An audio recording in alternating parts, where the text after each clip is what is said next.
Today we go behind the scenes of how this was made.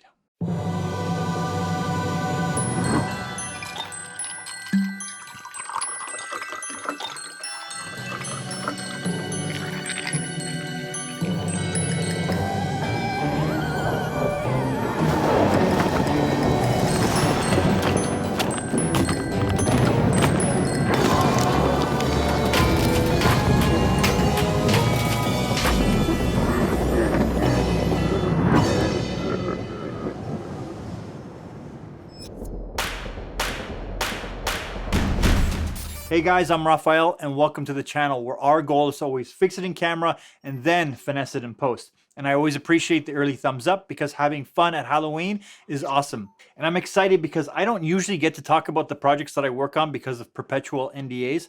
Check out this video where I talk about what it really means to sign an NDA. But this project came together nicely. It actually started with my friend Scott, who was in advertising and worked with some pretty big brands, but then 3 years ago just disappeared. Went silent. Spooky, right? But this April, I got a call from him after years of silence, and he tells me that he left the industry and he started a distillery, making gin and vodka. What? Talk about hitting the bottle hard. Literally. Fast forward to today, and we teamed up to make a spot for his brand, Heretic Spirits. Let's walk through the process of how we made this spot. The brief was simple. Something for Halloween using the papercraft style with the label. And after a bit of brainstorming, we landed on the label gets blown off by the wind, gets crumpled up, and lands in front of the camera. And using the American Werewolf in London transformation as inspiration, it turns into a pumpkin. It sounded so simple. For this one, we went straight to Previz, and I'm way more comfortable doing it in 3D than drawing storyboards. And doing it in 3D helps me work out the timing for these types of animations. When you look at it though, it looks really rough. It's hard to see what the finished product will look like, but I saw it in my head. And luckily, Scott can see something like this and understand how it can be. And if you're working with clients that aren't that visual, you'll have to walk them through it step by step, the mood boards, and examples of how the finished product will look and feel. After some tweaking, we settled on the label blowing off and crumpling up towards the camera to clearly show that the label is the pumpkin at the end. The original Texas switch where the label flies up and the pumpkin comes down felt a little disconnected between the label and the pumpkin. Besides, it looked so much better rolling towards the camera. So we had the story and now we had the previs. We had to do a little experimentation because the label coming off took some work. And I enlisted the help of a very talented C4D artist, Patrick Letourneau. He has a far better grasp on fields and soft body simulations in Cinema 4D. But even after some playing, we ended up using bend deformers and low poly geometry to better match the material of the physical label. The pumpkin transformation posed its own set of challenges. How to get it to crack open to its final state. It came down to using a mesh deformer and animating it from pose to pose. And once we had the look for both the pumpkin and the label, we moved on to production. There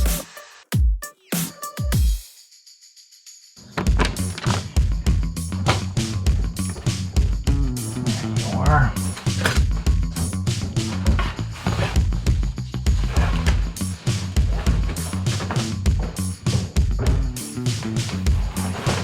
One of the beauties of working with small products and product photography is you can film this at home. You only need a little bit of space. If you have the gear, it's easy to set up. Next was to capture the bottle, light it, and get the right camera move and make it feel great. I started with just photos of the bottle for reference. For lighting, what did we want it to look like? We needed to recreate the bottle in 3D so the label wrapped around it perfectly. And the reflections all played nicely and we could do whatever with the camera that we wanted. But the footage of the bottle looked really good, so we decided to save time and use the 3D bottle in the future. These are some things that you need to consider when shooting reflective products and the types of lights that you have to work with. This is the 4-foot pebble tube. This is the 10-inch pebble tube nanlight as a secondary front light just to give another reflection. We have the Aputure 120D with the light dome as our main light and backlight at the same time. It really captures all the light around the edge. We have a bounce to give a little bit more reflection on that right side. Also picked up this fake acrylic ice, which is fantastic for these kind of product shots. They don't melt and you can just keep going. So I think it looks fantastic. for a prop? Nobody knows. And whose ice looks this good? Honestly, whose ice ever looks this perfect? But for a product shot, that's what you need. Tracking marker to do all the tracking, obviously, to help. I actually didn't need it for this shot because everything on the bottle worked, but I was using a clear bottle for the effect. Thank you, Heretic, for providing a clear, perfect bottle. Just have to clean it up a little bit.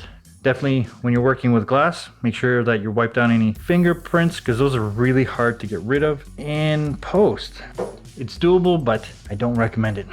We have your Aputure MC with a nice blue highlight on the background. I was using this light to give a nice edge light right on the side. If you notice, there's that really big streak right there. And if I take this and I move it, that edge only appears on that top portion of the bottle.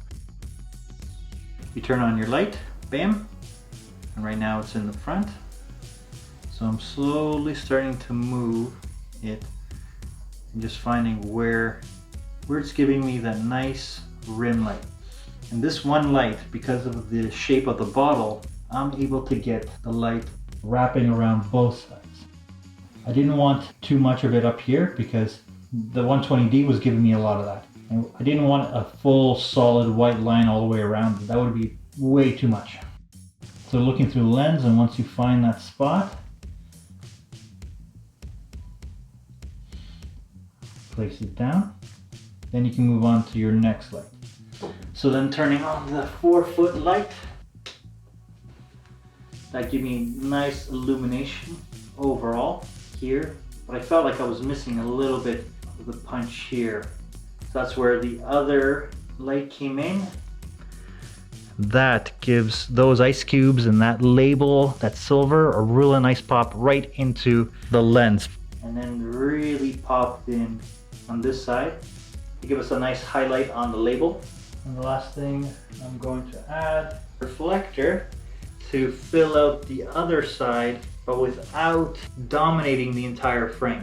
So again, 120D, the 10-inch LED, the 4-foot LED, another 10-inch LED, the Aputure MC on that background, giving us that nice little blue highlight, and then the reflector to fill it all out. Depending on the materials that are on the bottle and the kind of shape of the bottle, the light's going to work differently. So always look through your lens, check the frame, and to make sure that it's lighting up the way you want and what looks good for you. So this is a tiny little setup for product shots. You can pretty much do anything with this setup. If you're working with products, always check the frame to make sure that the product looks sexy. Larger light techniques translate at smaller scales. Backlight and rim lights are really nice for definition, and a soft front light for pleasant lighting. Always check the frame to make sure that you're liking the way the light is playing on the surface of the product. Move the light around to see what works best and change the angle of the light and see how it looks from the camera's perspective. That is always what matters. If you can have an external monitor showing you the camera's output, you can quickly build your lighting one light at a time. And if you end up using a reflective black acrylic like I did, make sure you clean it often and then clean it again. Dust loves sticking to this stuff. The further we went down the animation, and since I had the lighting all set up, I decided to go and get some supporting shots to lead into the animation. The ice dropping, the pouring out of the bottle and into the glass, and the hand coming towards the camera, implying that this is for you to enjoy. It was fun building these shots, and it didn't have to be crazy camera moves to get the feeling and the point across. We wanted to keep this simple for a quick turnaround. Once all the shots were done, we started editing. And I started with the goal to have this fit into a 30-ish second spot. I mapped out the shots that I wanted, and I visualized the 3 bottle shots first. The timing for the label to the pumpkin shot was already locked at around 15 seconds, 4 seconds for the end tag. So I had to work within 11 seconds at the beginning for the opening shots to make it feel right with the timing. And once we had picture lock, we moved on to color correction. The brief for the color grade was they wanted blue like the flame when vodka is on fire. And that actually contrasted nicely with the copper label on the bottle. So after picture lock, we went into audio post. This is not the final spot that went out, and I did my own sound design and chose the music so I can post it here on the channel. So after editing, I started to build the soundscape for myself. This is what it looks and sounds like with just the sound effects.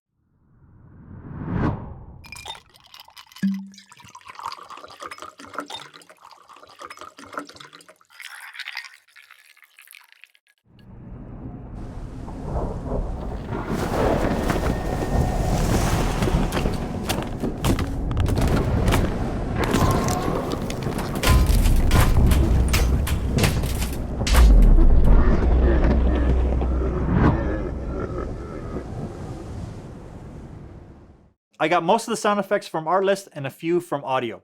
This is my favorite time of year, the mood, the colors, the whole feeling around fall, and that's what I really wanted to capture. The sound design was already creepy enough, and I wanted a nice balance to bring back some of the fun and silliness of Halloween. For the music for my version, I wanted something that was a bit more campy, Halloweeny, playful, and something that reminded me of Halloween, of the movies, of the fall, of the colors. And because I edited the picture first and build the sound design next, the music had to be cut to fit, not the other way around. And this is a little tease to editing with music and cutting to the beat video that I keep talking about. And then mix it all together to make sure it's all balanced out and we get a nice, beautiful spot that I'm really happy with. I love these types of projects where it's very collaborative with the ideas.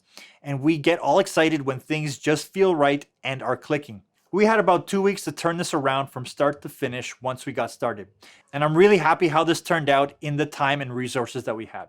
I hope you guys enjoyed it. I had fun making it.